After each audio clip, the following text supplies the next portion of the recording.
During the war between England and France, the French people were in great distress because their army had been defeated. They comforted each other, saying that even if they had failed, France was protected by God. They believed they would be able to counterattack the English soon and put an end to this war.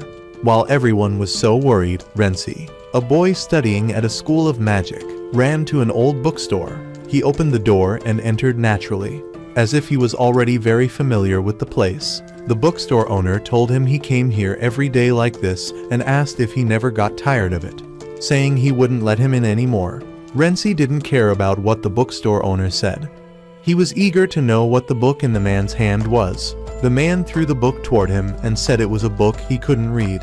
Having the book in hand, Renzi told him to put it on his tab, then quickly ran up to the second floor.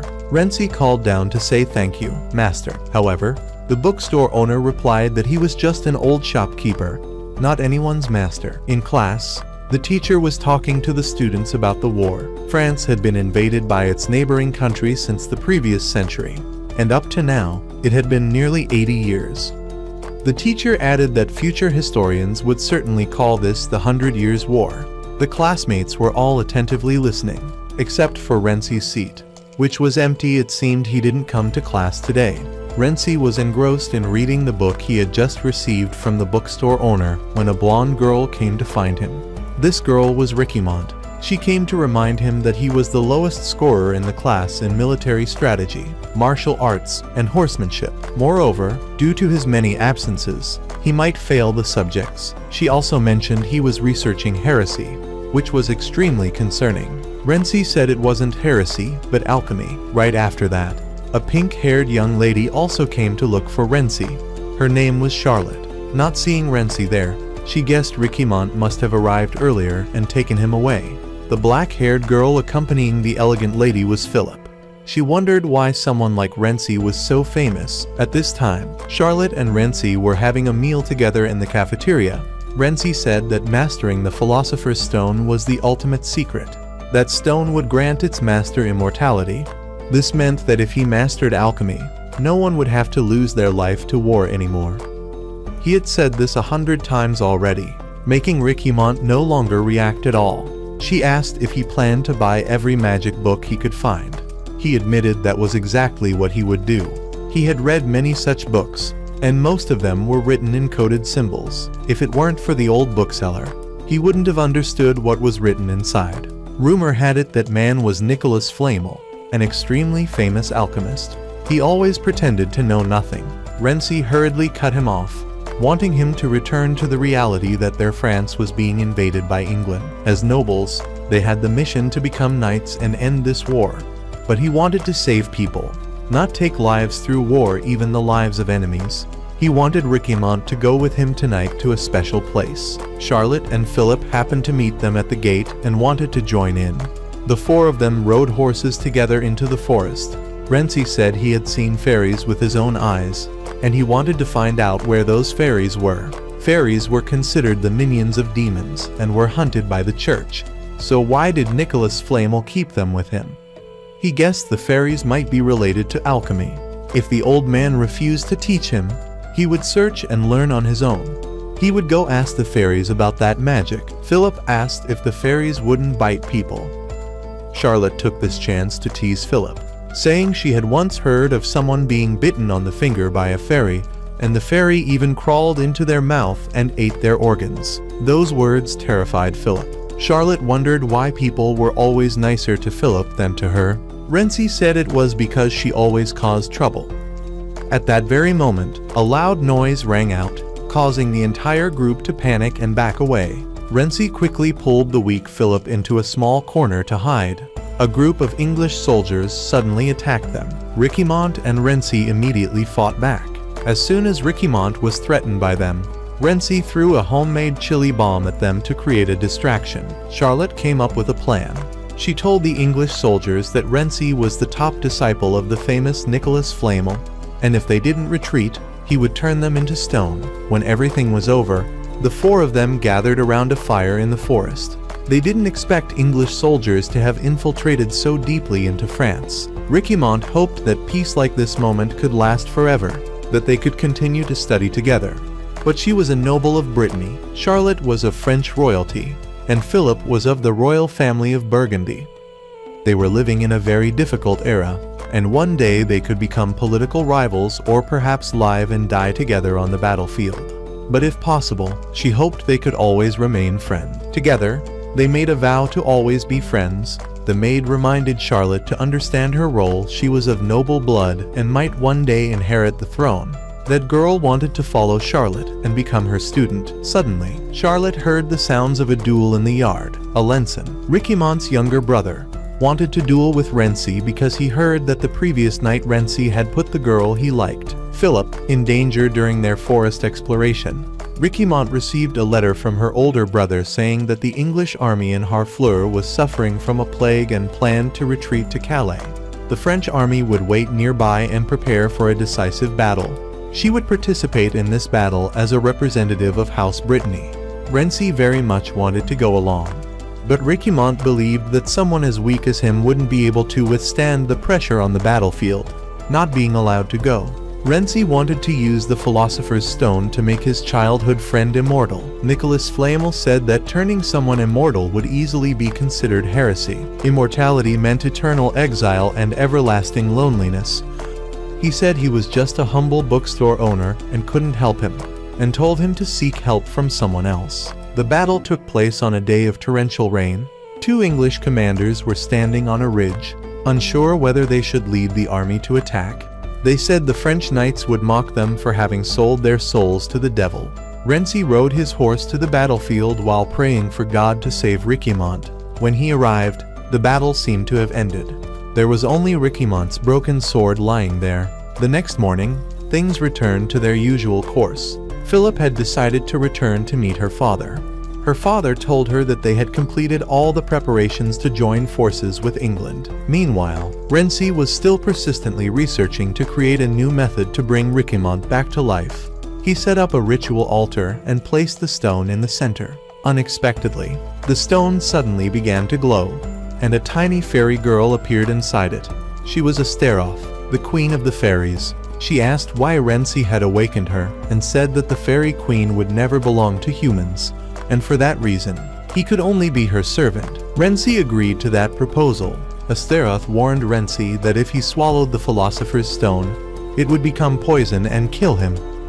First, he must refine it into a liquid form known as the elixir. Doing so, once he drank it, his body would be able to withstand the toxin. Rency buried himself in that research, and when he looked back, 7 years had already passed. After the English army claimed victory at the Battle of Agincourt, they continued their march to occupy Paris, the capital of France. The French royal family was forced to flee Paris and relocate the palace to Chinon. Rency embarked on his journey. He drove his carriage to a small village, where a beautiful young girl named Jean was performing a ritual to pray for peace. She used fruits and food to offer sacrifices to the gods, praying that the English army would return to their country and that the war would quickly come to an end. The little fairies surrounding the girl also tried their best to throw offerings and loudly chant Jean's prayers.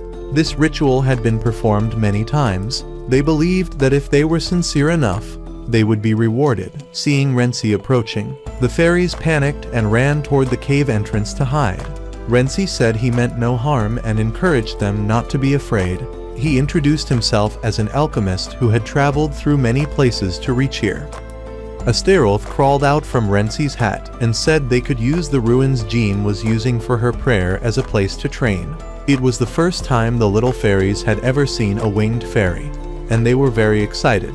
They had heard that anyone with wings must be a queen of the fairy race. Astaroth said that Rency was her slave, while he was in the cave brewing something. If he borrowed the power of these ruins, there was a good chance he would succeed in refining the elixir. Jean asked him if drinking the potion he was preparing would make her chest grow larger. Rency replied that it wasn't a magic potion but alchemy, a very delicate process. Because Jean was being mischievous, she caused Rency to mess up the proportions, which led to a massive explosion. Rency quickly shielded Jean with his own body. The elixir splashed onto him, causing him to be severely injured. Before losing consciousness, he remembered the vow he and his 3 friends had made years ago. When he woke up, Astaroth told him he was very lucky not to die from the elixir's poison, but his experiment had completely failed. She said he was pathetic. She had thought he would succeed in refining the elixir by following her instructions within 3 years. But 7 years had already passed without any results. Renzi demanded she return all the years of youth he had spent following her in pursuit of creating the elixir. Astaroth said that he was the chosen one meant to become the next Ulysses, the one who would put an end to all wars in the world, including the current war between England and France, and turn this world into an eternal paradise. That was why she had passed on her knowledge to him. Jean was standing at the door and overheard everything. She thought she was the reason he had gotten so badly injured and deeply regretted it. Renzi said it wasn't her fault, it was because he himself was talentless, and he advised her not to worry about such things. At that moment, the alarm bell rang. A girl named Heir appeared and said she had come to inform the villagers that the army would attack this region. Everyone quickly recognized that she was someone from Princess Charlotte's side and asked if she would protect them. Heir agreed to protect them if they handed over all their food supplies. Jean immediately ran up and hugged Heir to protect the villagers. Renzi thought the girl was being too reckless. If that woman suddenly fired her gun, Jean would be in danger. Upon hearing that, Heir immediately fired a shot and knocked off Renzi's hat. She wondered why there was a dark sorcerer in such a remote village. Astaroth flew out and explained to Heir that he was an alchemist. The moment she saw Astaroth, Heir was captivated by her refined beauty. To negotiate with Heir, Jean said that the villagers would not survive the winter if all their food was taken. But Heir said that if she didn't fulfill her mission, she wouldn't survive either. Jean said that Heir could survive half a year without food thanks to her chest. Renzi had always imagined Heir to be a grumpy old man, but he didn't expect her to be such a talented young woman. Suddenly, a stream of white liquid flowed out of Renzi's mouth. Astaroth said it was most likely elixir. Earlier, he had absorbed an unrefined amount of elixir and had unconsciously transformed himself into a vessel for refining it. Simply put, his body could now endure the Philosopher's Stone. He could become a Ulysses, but only for 3 minutes. His body continued to convert the elixir, which caused a reaction with the Philosopher's Stone, leading to it spiraling out of control. At that moment, he could die from being overtaken mentally. Then, a red-haired commander named Zaintrails entered the church and informed everyone that the enemy had attacked them. He also handed Renzi a large sword and told him to go out and fight. The battle outside was extremely fierce, with Heir's army trying to stop the enemy from entering the town. Inside the church, Renzi remained calmly seated. The townspeople asked if he couldn't fight with a sword. Then perhaps he could at least use dark magic to help them. He considered directly transferring the elixir to Heir by mouth so she could win the battle. But since she was a mercenary soldier, giving her such immense power might only complicate things further. The fairies were on their way to flee the village, but one of them thought of Jean. They felt they couldn't leave her alone there and decided to return and fight to protect her. Hearing the fairies' voices, Jean ran out to check the situation, only to witness them being brutally slaughtered by enemy soldiers. Renzi didn't see Jean anywhere, so he went to look for her. When he found her, she had already been pierced through the body by a sword. She said she had really wanted to become a knight, but only demons could do that, so she had merely tried to end the war with her prayers. She wished she had power, then she could have protected the fairies from death. Renzi recalled what Nicholas Flamel once said. If someone were made immortal, they would be expelled from the church and seen as a heretic. Immortality meant fleeing through eternity and living in solitude forever. He decided to grant Jean power by placing the Philosopher's Stone inside her. He quickly split the stone, gave her elixir, and inserted half of it into her body. The process was excruciating, but once healed, she gained overwhelming strength. She alone could defeat many soldiers and even withstand a massive barrage of bullets. All the enemies were so terrified they fled. Jean even intended to attack Heir, but fortunately, her time as Ulysses had run out. The next day, because she had become a Ulysses, she could no longer stay in the village. The only option was to follow Renzi. He had also thought of a way for her to live more comfortably. They would spread the rumor that she was a saint destined to end the war. The English army continued to attack, forcing the French royal family to retreat from Paris. Princess Charlotte rose to become the leader of the royal house. The king died of illness, and his sons successively fell on the battlefield. As a result, the princess, though a woman, had to ascend the throne. The burden of responsibility and loneliness weighed heavily on her shoulders. She became more withdrawn and often called the name of her childhood friend, Rency. Rumors spread across the land that France had been saved by a girl. Wherever Rency went, he spread this rumor, telling people that God had ordered Jean to save France. He did this to rally everyone's support so that the Inquisition wouldn't label Jean a witch. Astaroth told him that he had more talent as a con artist than as an alchemist. He replied that all those skills had been taught to him by her. Astaroth said that he was merely her slave, so he shouldn't expect to ever tame her. Now that he could no longer become a Ulysses, she would continue keeping him by her side. Heir sat staring at Astaroth, unable to take her eyes off her. It seemed her obsession with pretty girls had only gotten worse. Before her homeland was burned down and she lost her loved ones, she used to be a little girl named Etienne. She was likely recalling memories of her younger self. Suddenly Jean came running to find Rency. She said she wanted to ask him for a favor. Rency told her that he already saw himself as her older brother, so she could ask him for anything. Receiving such a warm response, she didn't hesitate and said she wanted to kiss him. Her body had been burning ever since she left the village, and her throat was extremely parched. She wanted to drink elixir, but that substance was inside Rency. These symptoms were the side effects of when Rency shattered the Philosopher's Stone. Normally, replenishing elixir only needed to happen after a few years, or even decades. But it seemed Jean would need to replenish it after every time she activated Ulysses. In other words, every time Jean transforms into Ulysses, she has to kiss Rency. At that moment, the girl had already approached Rency, but he felt very shy. He wanted to find a more secluded place to carry it out. Suddenly, an arrow struck Rency's coat. A group of enemy soldiers were ambushing them in the forest. While everyone was fending off the soldiers, Jean suddenly lunged forward and forcibly kissed Rency. Immediately after, she activated her Ulysses power. With that strength, she quickly took down many soldiers. However, the fact that she could only remain transformed for 3 minutes was already known by those troops. Count Tremoille received a letter addressed to Princess Charlotte, written by Rency himself. Upon hearing who wrote the letter, the Count became so enraged that he crushed the little doll in his hand. Astaroth, standing in the breeze at a restaurant, recalled what Rency had told her. He wanted to ask Princess Charlotte to grant Jean the title of knight.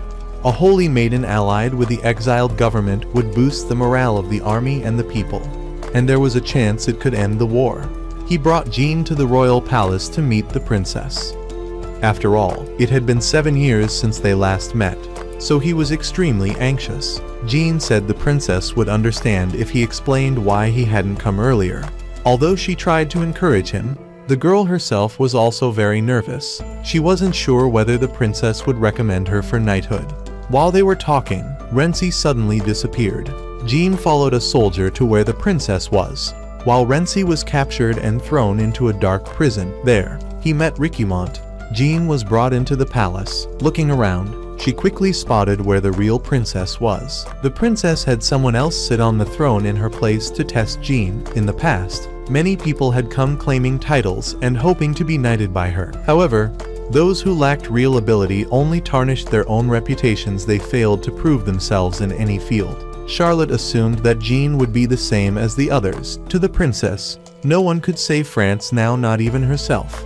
But perhaps the princess had underestimated Jean's abilities. The girl noticed that the one on the throne wasn't the real princess and even identified where the true princess was hiding. In the prison, Rency told Ricumont that he had heard she had escaped his army on her own. Rency had thought she became a general soon after, but to his surprise, she was imprisoned here. Ricumont asked why he never came to rescue her. That night, she had lost a battle but wasn't executed. Instead, an English general summoned her to serve as his knight. She accepted the offer. She had wanted to become a mediator between England and France. However, Henry V, the one who took her in, fell seriously ill and died soon afterward, ruining her plan. Ricumont had no choice but to return to France as a Knight of England. She endured terrible things and was eventually betrayed and defected from the English army. She had hoped Renzi would come save her, but he never showed up. The princess asked Jean how she had known the person on the throne wasn't truly her. Jean said Renzi had told her about the princess, so she had a rough idea. Jean also said they had sent a letter to the gatekeeper and received royal permission to enter the city. But the princess said she had never received any letter. Renzi had disappeared, and the situation was very strange. Charlotte said he had abandoned her just to bury himself in alchemy and must have forgotten the vow they made years ago. Jean insisted that Renzi wasn't the kind of person who would break a promise so easily. Renzi himself hadn't realized how much time alchemy would consume. He knew he was trash for not being able to save Reincarnation, but he still remembered the vow they had made back then. As Jean was encouraging the princess, an assassin suddenly arrived to kill them. The attacker shot Jean's arm, breaking it. The assassin kept attacking, but Jean used her Ulysses' power to protect the princess. However, when the time limit of her power ran out, the girl fainted. It was then that the real assassin appeared. This man ordered the princess not to call for help. Only by doing so could she keep her life. His mission here was simply to retrieve the Philosopher's Stone from within Jean's body. The exiled French royal family in Chinon had been trying to negotiate peace, but the Duke of Burgundy was assassinated, and the relationship between the two nations once again became more tense than ever. The kind-hearted Philip had inherited his father's position after his father was assassinated. She was now on her way to Chinon on a secret mission.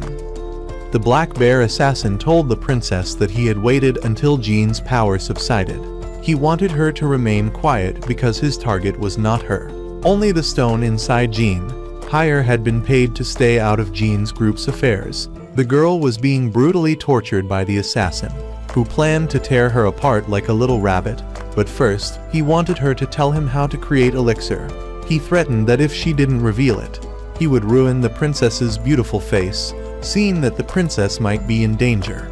The girl had no choice but to tell him the method of obtaining elixir. The assassin found the method rather interesting. She said he could take the stone from her, but not hurt anyone. Renzi told Tremoille that even if they weren't particularly close, he didn't think he deserved to be treated like this by his own relatives. Tremoille wanted to hand over part of France to England in exchange for peace. He also announced that Philip would be visiting the castle today. They had no other hope except to negotiate and preserve part of France, and Philip was not suitable as a mediator. Renzi said that the Charlotte he knew would never accept surrender so easily. But the princess he knew now was very different. After witnessing too much bloodshed as the head of the palace, she had lost all hope. She locked herself away and handed everything over to Tremoille. Even when she saw Reincarnation locked in the dungeon, she didn't help. Charlotte had given up on humanity and everything else. Renzi believed it was his fault for abandoning her for 7 years. Because of that, the princess lost her faith in people. No matter what happened, he wouldn't let things end so meaninglessly. He didn't want any part of his country to fall into English hands, and he wouldn't go back on his promise to the 3 most important friends in his life. At that crucial moment, a Stadthoth appeared in time to rescue Renzi and Reincarnation from the prison. Princess Charlotte had cried a lot, thinking Jean had died trying to save her. She decided to stop obeying the assassin and screamed loudly for help. Although Heir managed to break open the door of the room where Jean and the princess were being held, she couldn't shoot the assassin because if she did, Jean might die too. Renzi knew that the man's goal was the Philosopher's Stone, so he handed over the remaining half of the stone. The assassin wasn't foolish. He knew that the stone alone would do nothing and might even kill him. He wanted Renzi to provide him with elixir as well. Renzi gladly complied, and as soon as the assassin received a stone coated in elixir, he immediately swallowed it, hoping to gain extraordinary power. But he didn't know that elixir evaporates when exposed to air. After he swallowed it, the stone caused him to explode. Philip also arrived. The 4 old friends reunited under less than pleasant circumstances. Renzi pulled Philip aside to talk privately. She said she had come here with the intention of acting as a mediator to negotiate peace. Renzi told her not to think the war would end just because France surrendered to England. There were many branches within the royal family, and they would fight for power. This world would only become more complicated. The only way to achieve peace is to unify France. Once the throne becomes truly stable, the English army will give up, and only then can the war truly come to an end. To achieve this, Philip needs to sign a truce agreement with the French royal family and become an ally.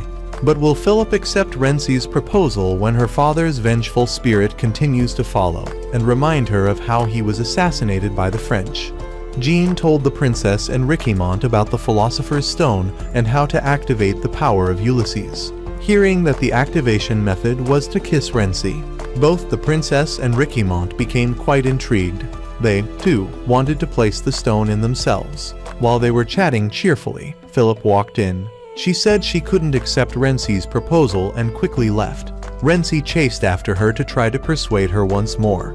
He wanted her to abandon her family's ambitions and live a truly happy life. Philip kissed Rency to obtain the elixir and then left. Although peace negotiations failed, Princess Charlotte had now regained her resolve. She would protect the sovereignty of the country at all costs. Her call to arms was also met with enthusiastic support from the people, and she would appoint Rency as deputy commander to lead the battle. However, the major problem they were facing was the lack of soldiers. Jean wanted to personally go defeat the English army and liberate the city, but Heir reminded her that her power only lasted 3 minutes. Moreover, it would take half a day for that power to recover.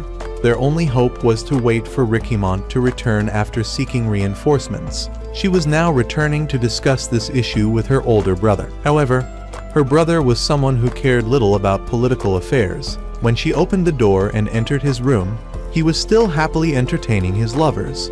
This man was extremely lustful. He didn't just have relations with one woman, but with many different women. Ricimont got straight to the point, saying she wanted to borrow 2,000 troops. She had sent multiple letters requesting help, but had never received a reply, so today she came in person. Her brother claimed that he was terribly busy governing the country, but it seemed the only thing that kept him busy was women. Even while the two siblings were talking, another woman in a green dress knocked on the door because she had forgotten her undergarments. However, this girl didn't seem as unpleasant as the others. Her gaze toward Ricimont was also very friendly. Without military support from her brother, Ricimont had no choice but to return. She recalled what he had told her. Her brother hated war because it held no love or art. He had promised to send troops to help the French royal family, but then blatantly broke his promise.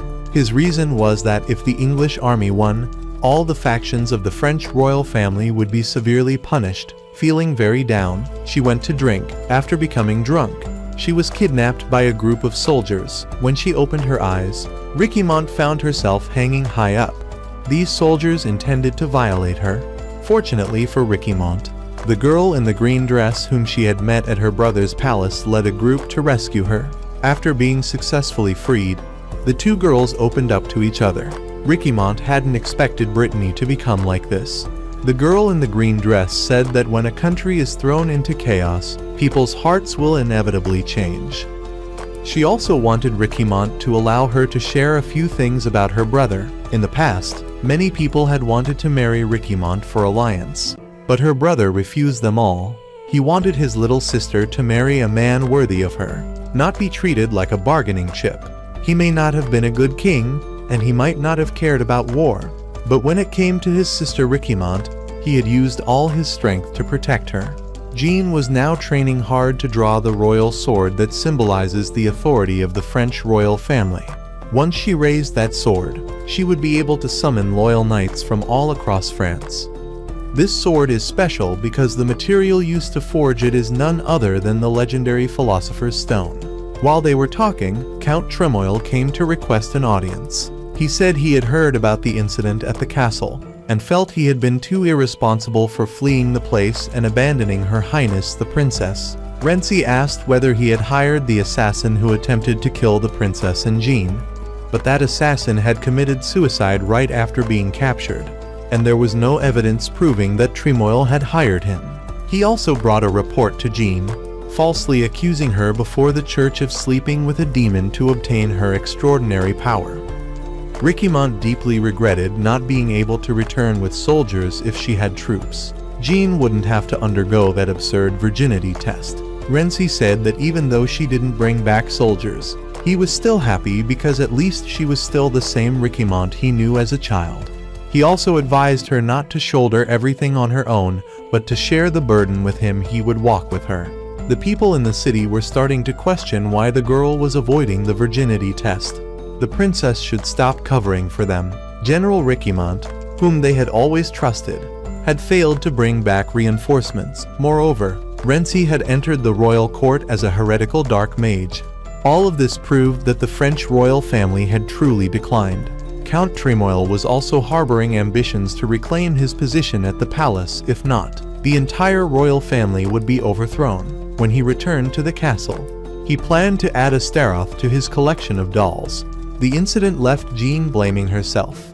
Thinking she had failed to rally an army, Renzi also felt extremely guilty, as he was the one who had led her down such a thorny path.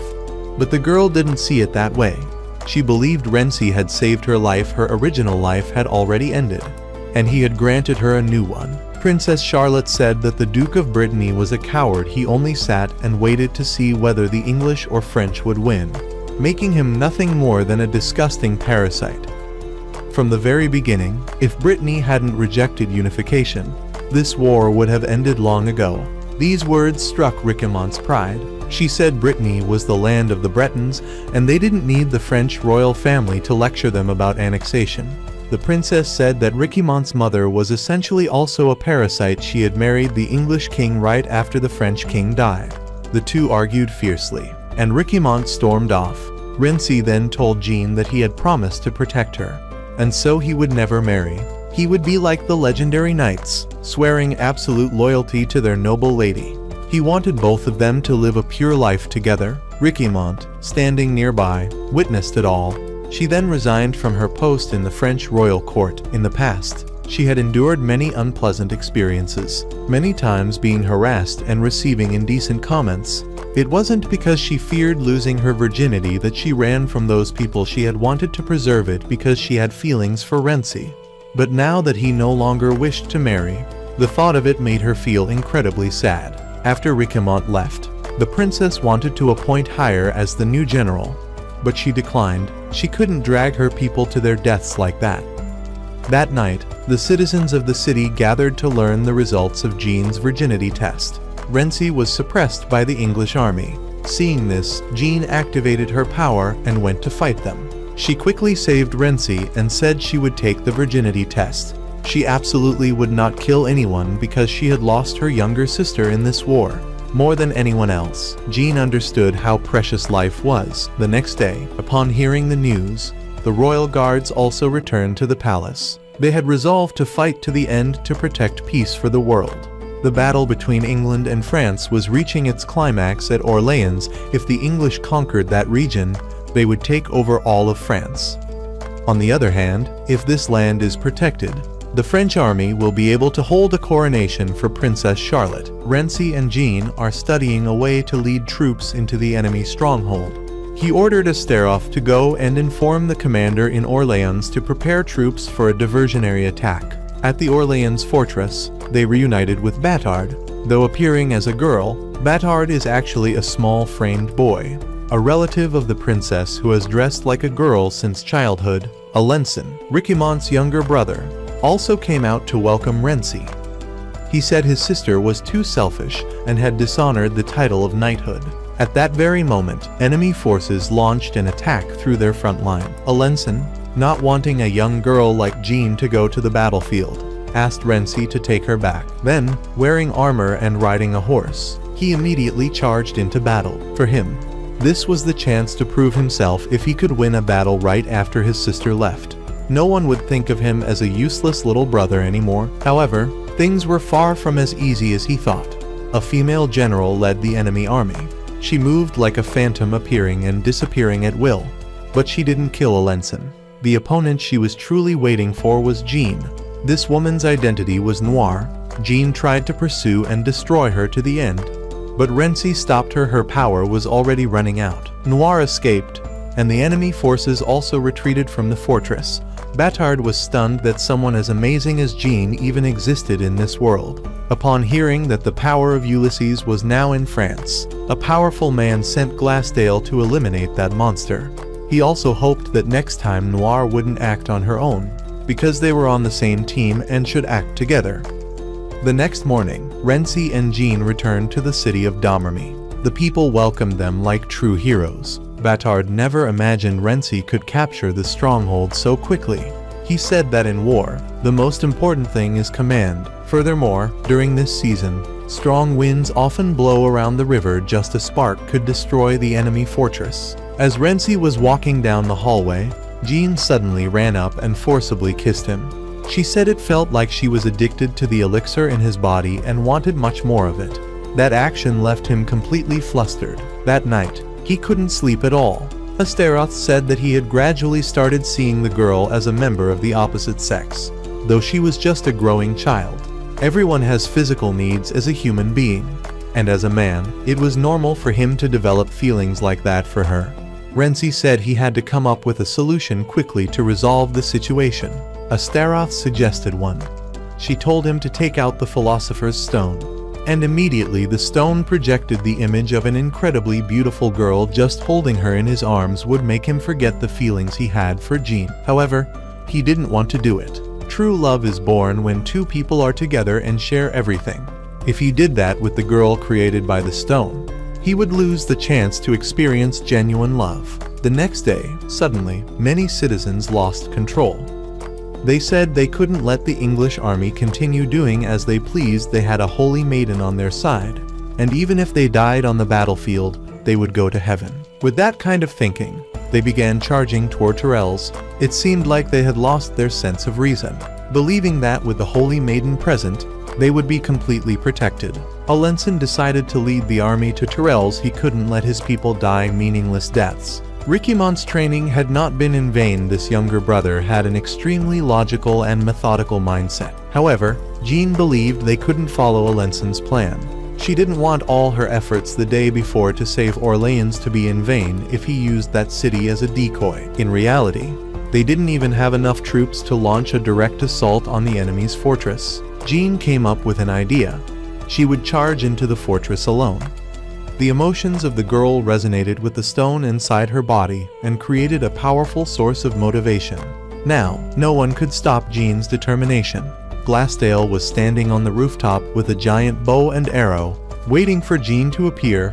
He showed up and loudly called for Ulysses. It seemed he was desperate to eliminate the one who carried such immense power. He said that witches and Ulysses were enemies of mankind. Since he couldn't kill them, he would turn them into ashes. Jean moved forward, intending to strike him from above, but he unexpectedly dodged the attack.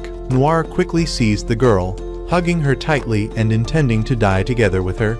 It turned out that Noir was actually Philip in disguise. Glassdale's arrow pierced the hearts of both women.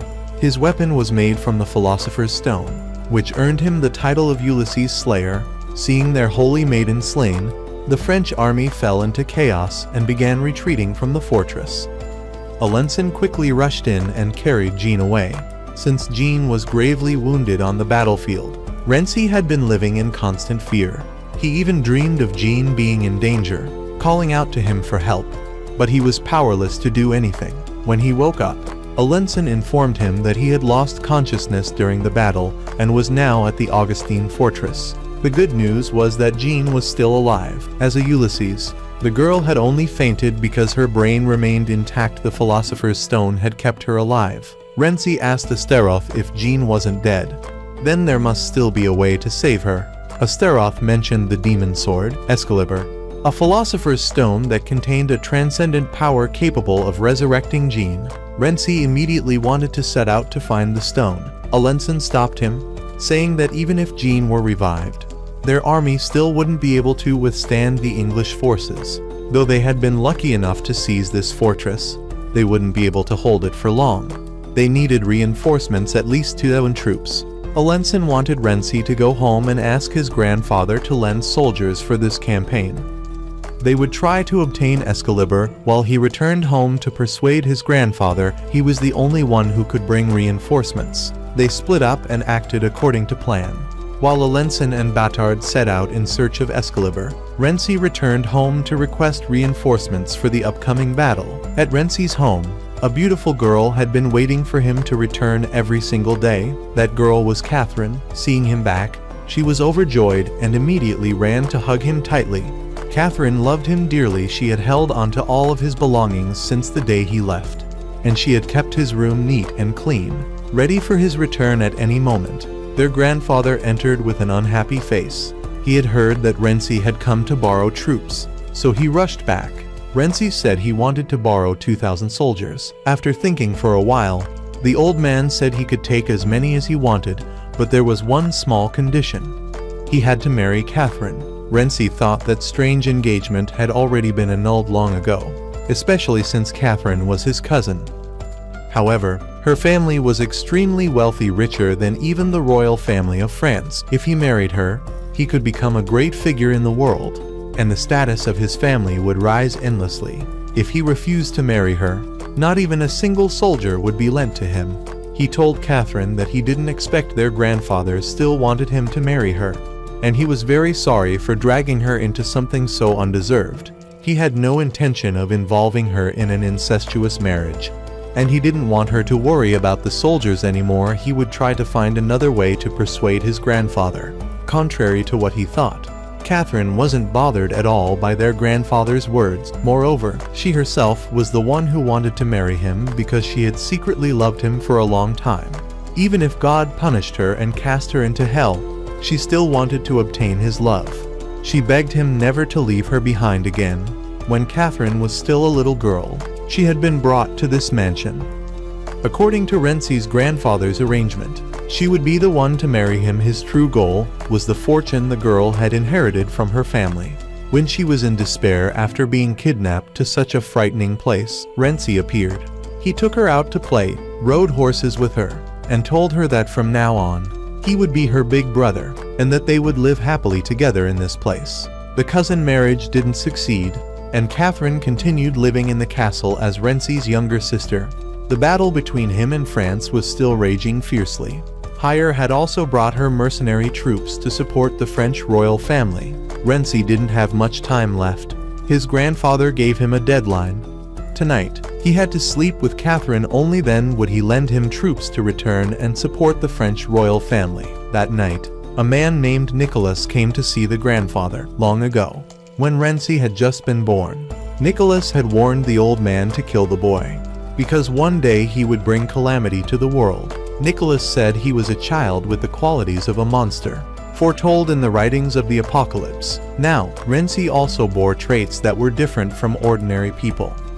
Renzi went to Nicholas's room and apologized, saying he couldn't marry her not because of the cousin relationship, but because he had promised Jean that he would stay by her side forever. Catherine realized that Renzi had fallen in love with Jean. Even if the whole world turned against him, he still wanted to devote himself to her. That was true love. All he had to do was hold her and sleep until morning, and Catherine would tell his grandfather that she had given her virginity to him so he could take the soldiers with him. Alençon said they needed to retrieve Excalibur to resurrect Jean. According to Astaroth, it was actually a sword sheath. Heir came to visit Jean, and she was deeply heartbroken to see that sweet little girl suffering from the tragedies caused by war. She firmly resolved that she and everyone else would definitely revive Jean. Excalibur and the reinforcements still had not appeared, but outside the fortress, the battle had become incredibly fierce. Astaroth hadn't expected the search for Excalibur to take this long, perhaps because so many years had passed. She could no longer remember where the sheath was. While Alençon and Astaroth were arguing over Excalibur's location, Batard noticed that the surrounding boulders were slowly closing in on them. Alençon didn't understand what was happening. Astaroth explained that this was a trap she had set long ago to prevent knights from finding the sword sheath.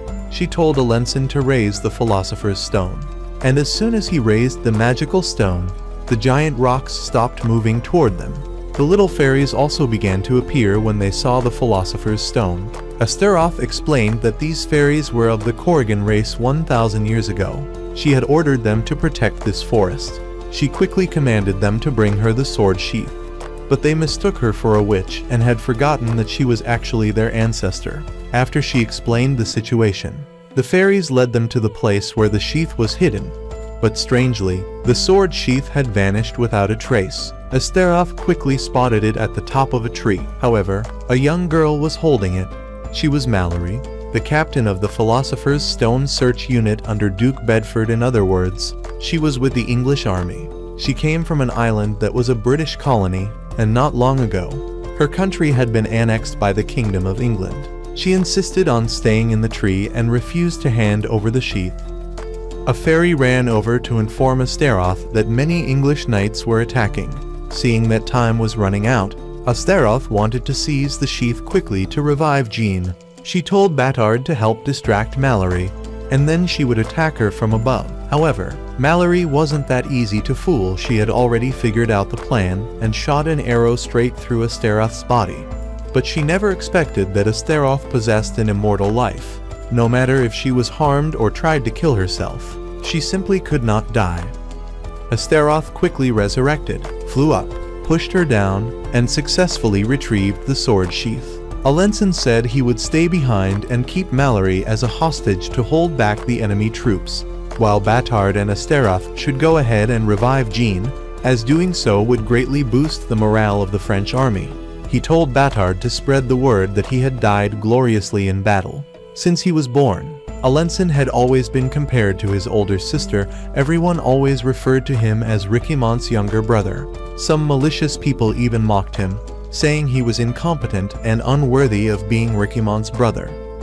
Because of that, he always had the thought in his head that his purpose in life was to surpass his sister.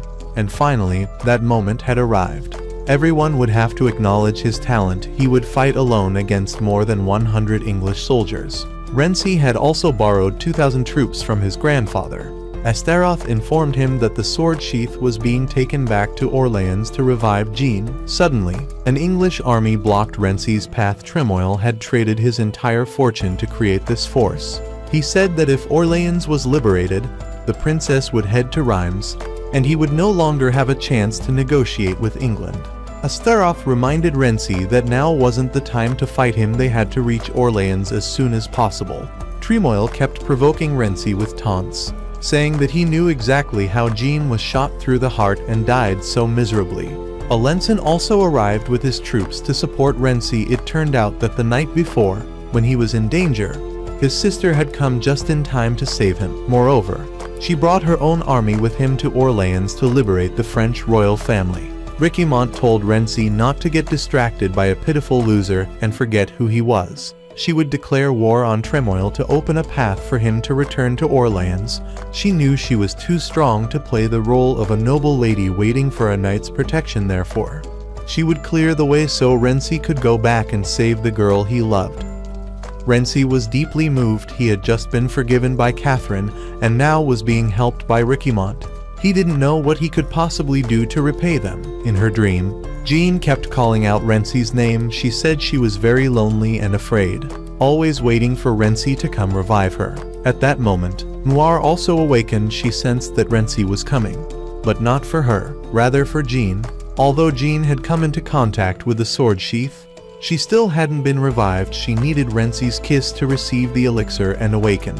After receiving Renzi's kiss, she was brought back to life. Waves of arrows from the enemy forces kept raining down on Orleans. When the French soldiers had nearly lost all will to fight, Jean appeared. She strongly raised the flag of the French royal family and encouraged them not to give up, that the battle was not yet over.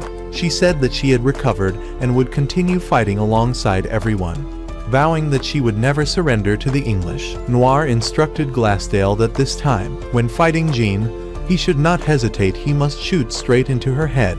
Only by destroying the brain could a Ulysses be truly killed. Glassdale recounted how, in the past, there was an archer, a wretched man who only knew how to flaunt his skills. His showboating drew the attention of a lord who ordered him to shoot an apple off his wife's head. It should have been a simple task, but he made a fatal mistake, and the woman he loved died. He was that man, and to this day, he remained haunted by the death of his wife caused by his own hands. Noir said she was not afraid of death. She even welcomed it. because death was salvation from the suffering of a cursed Ulysses like her. Noir was, in fact, Philip, a gentle and kind Philip who, after being transformed by Rency's elixir into a Ulysses and crowned with the Holy Grail, had become the ruthless Noir. Her deceased father's soul constantly appeared around her, reminding her that she was born to be queen of the world, and she was not allowed to die until that day came. The people of Orleans wanted to open the city gates to directly attack the English base, and the English had also gathered at the gate, intending to suppress the people first. Jean wanted to go and assist, but Rency stopped her. She could only be resurrected once, so they didn't want her to go to such dangerous places. Rency and Astaroth told her that just encouraging the people and the French soldiers was already good enough. If anything bad were to happen to her, they wouldn't be able to face the princess. Right after that, Rency and everyone quickly headed out to battle, and Jean followed them immediately. She transformed into a Ulysses and ran over to fight Noir. Seeing her appear, Glassdale quickly set up a formation to assassinate her while she was engaged with Noir. Rency immediately went to get his horse and rushed to join Jean. The army wanted to help her while she was fighting Noir, but Jean refused. She wanted to defeat that despicable woman by herself. Seeing that Rency wanted to charge into battle, Alençon and the French soldiers and civilians also wanted to follow him. They said they would risk their lives for him. He told everyone that he wasn't great enough to deserve that and asked to borrow their strength, not for France, but for something more personal. He said he only wanted to keep the promises he made to his friends, and just a few days ago, he had learned what love truly was. So he wanted to say that he wished to borrow everyone's strength to rescue the girl he loved. His heartfelt plea moved thousands, and they charged toward the enemy with such overwhelming strength that even the English couldn't believe the power they had. Thanks to everyone's help, Rency quickly made it to Jean. Noir, aiming to crush Jean's fighting spirit, told her that in order to bring 2,000 troops here to fight, Rency had to marry another girl. Hearing that, Jean was devastated because he had broken his promise to her. He had clearly said he wouldn't marry and would stay by her side forever. Even though he explained that the marriage was only procedural to get military support, Jean was still furious. She felt that he only saw her as a means to fight the English. While she was distracted, Noir attacked her from behind, but failed, flinging the girl into the air, intending for Glassdale to shoot her down as she fell just like the last time. But now Rency was there. There was no way he would let the girl he loved die like that. He decided to swallow the remaining half of the Philosopher's Stone to gain the power of a Ulysses and save Jean. The stone he swallowed was Jean's other half, so now the two of them combined would create an unmatched power. Swallowing the stone meant Rency had to face immense danger. He might even explode because of it. When Glassdale aimed to shoot the arrow to kill both Noir and Jean, he missed, and that very arrow caused Noir to fall into a deep abyss. The French people were overjoyed to see Jean victorious, contrary to Astaroth's earlier predictions. After swallowing the Philosopher's Stone, Rency didn't experience any physical issues, but it brought about a much more dangerous consequence. Suddenly, countless black clouds appeared in the sky, followed by thousands of monsters surrounding the entire area. Who would have thought that Rency's love would lead to such a dreadful outcome? The fifth dimension had been activated. Even Astaroth hadn't expected the Philosopher's Stone to go out of control like this. Rency had thought that if the stone went out of control, only he would die, but why did it cause such chaos? He asked Heir to help take Jean and Astaroth away from there so he could face the monsters alone. The Babylon Pit had been activated. Rency's body was overtaken by the monsters. He transformed into a half-human, half-demon being and was sucked into that Babylon Pit. There, he encountered the Divine King, who said that for a mere human like Rency to want to seal him was truly audacious.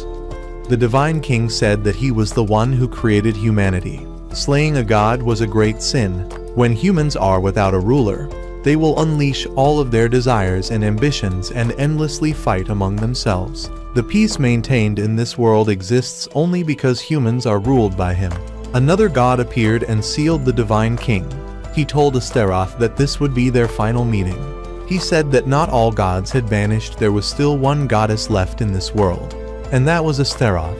He hoped that she would bestow blessings upon humanity in his place. The future of heaven would lie in her hands. After destroying the divine king, he gradually disappeared. The moment that man vanished was also the moment Renzi completely turned into a demon. In truth, the divine king had taken over his body. That demonic being destroyed an entire fortress in just a few short seconds. He wanted to create a perfect paradise for himself. But before that, what he had to do was purge humanity. He wanted all humans to disappear from this world so that he could recreate it anew. This event unfolded exactly as Nicholas Flamel had prophesied. He appeared and said that he should have resolved to eliminate Renzi the moment he was born. But he had wanted to believe that humans could overcome fate, that the power of love could save humanity and change destiny. Heir asked Astaroth to explain what was happening there, but Astaroth said that even if she knew what was going on, there was no way to stop it anymore. Nicholas Flamel was their last hope. He came from an organization founded to create paradise for humanity. By humanity, everyone else fled in fear into the city. But Astaroth alone did not. The enemy they now faced was one of the gods. The monster targeted Astaroth directly and called her a great sinner.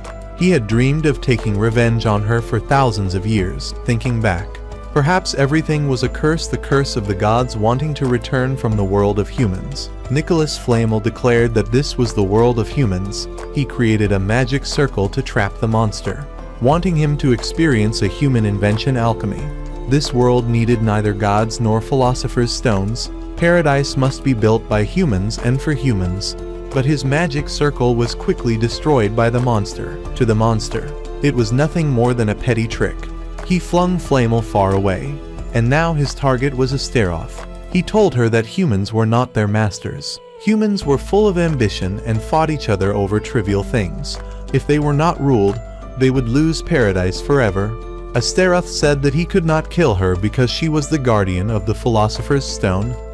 The monster said that she might not die, but he could kill her countless times. He said he would kill her again and again without end. Seeing the dark clouds in the sky descend, Heir prepared to use the Philosopher's Stone to gain Ulysses' power and fight against the English. Alenson warned her that using the stone without elixir was extremely dangerous. Heir planned to awaken Renzi before the poison spread and kiss him to obtain the elixir. She said she would definitely bring Renzi back to Jean. Astaroth was suffering terribly at the hands of the demon. He tried to crush her in his hand, but whenever she died from the torment, she would quickly resurrect again. Heir asked Astaroth how she could take Renzi's body back from the demon. Astaroth said that they only needed to remove the Philosopher's Stone from him, and he would return to being the normal Renzi, and the Divine King would once again be sealed in the sky. The monster inside Renzi's body continued to charge at Heir, but she shot them all down with her gun. She said that the world she lived in, though full of war, still had a girl who sacrificed herself to protect it.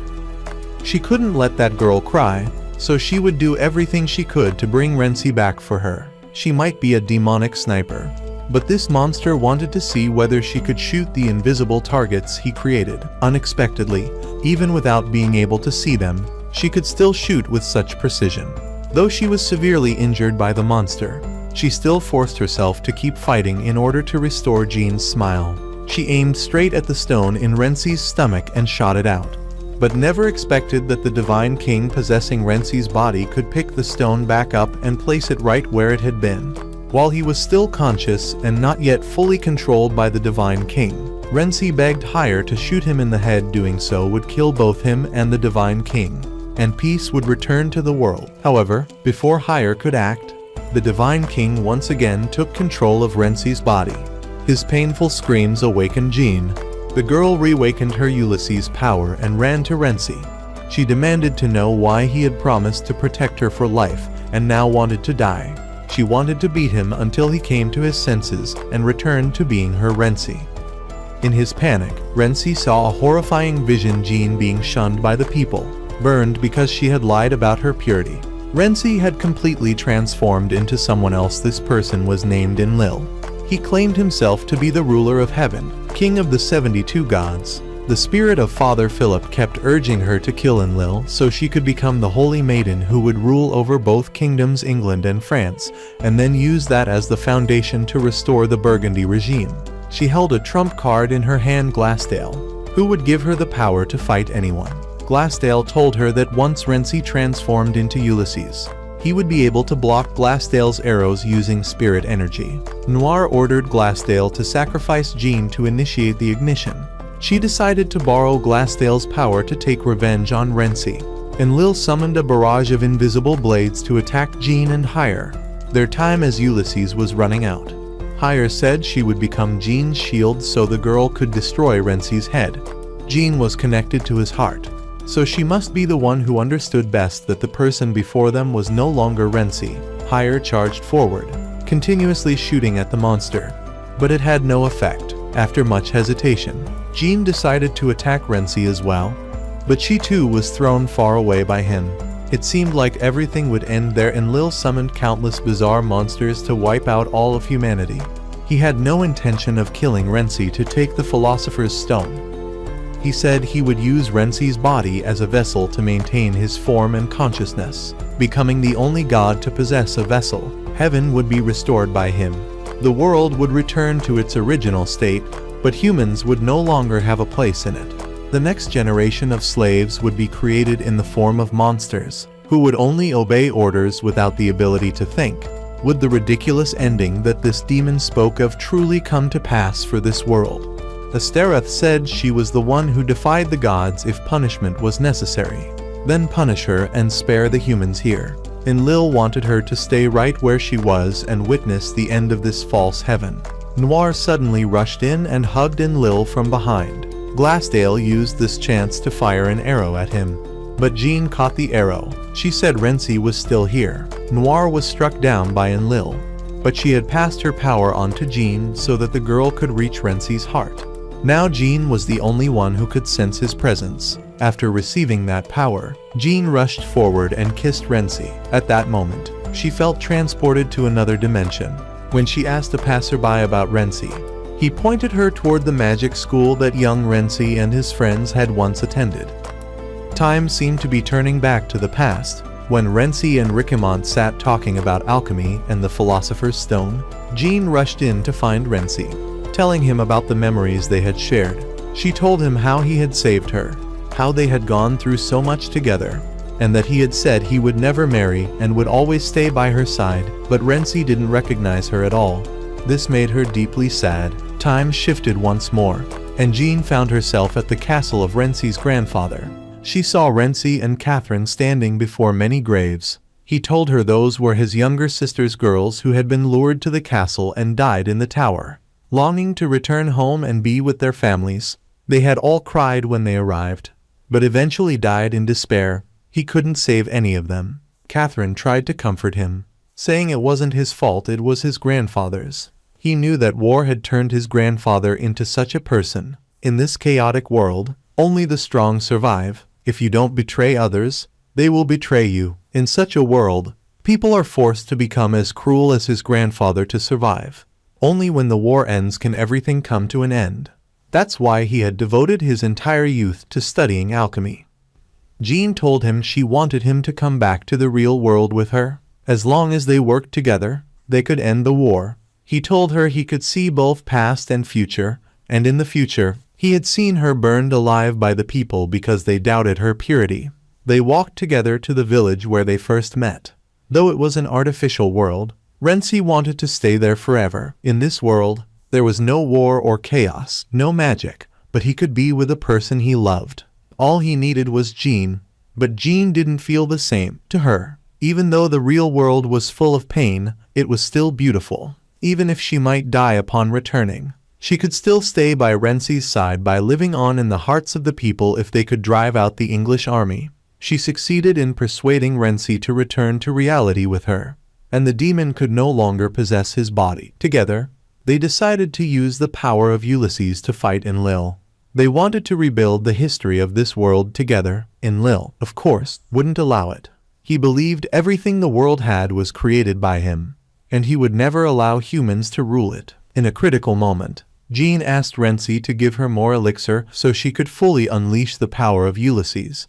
They fought in perfect coordination, and before long, Jean had severed the demon's head.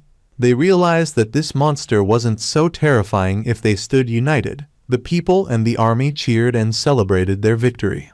But for Noir, it still wasn't over. Her father's spirit kept reminding her that if the Princess of France were crowned, England would fall into crisis. She had to eliminate the root of the problem, Jean. But how could she do that?